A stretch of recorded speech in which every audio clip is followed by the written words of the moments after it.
first day of high school, and although Leslie did not know anyone and wasn't a fan of school, she was excited to try new things. She tried to make friends but was a little shy, so she settled for the cafeteria with a book. Her brother had always been popular and was loved by everyone in the school. It seemed that he never had to make much of an effort to find company and friends. During school, friends were never her first priority, and she continued to keep to herself and kept busy with her interest of reading. Things started to change. She would walk down the halls among all the other students, yet she never seemed to be noticed. Each day she was ignored and passed in the halls, walking slower and slower every time.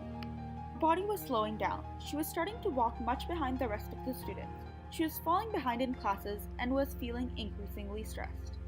She watched the lessons drawn on the boards, yet her eyes were unseeing. She was unfocused and merely doodling in her notes. Whenever someone tried to talk to Leslie, she was always distracted and was never engaged in their conversations. Even when she was asked a question, her only response would consist of nods and mumbles. Thoughts were scrambling in her mind. She wanted someone to talk to but didn't know how to communicate her feelings. She didn't want to drive people away with her wayward thoughts.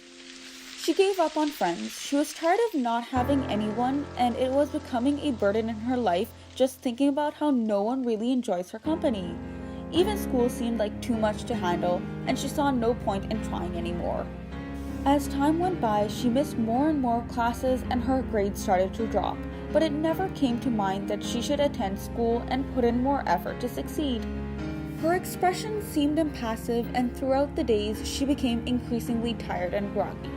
She would notice other students whispering and giggling behind her back. She never really knew what they were talking about.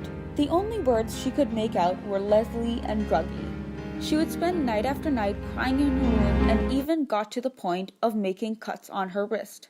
It was just another day that she was walking down the halls at school when she read, "When you feel like giving up, just remember the reason why you held on for so long."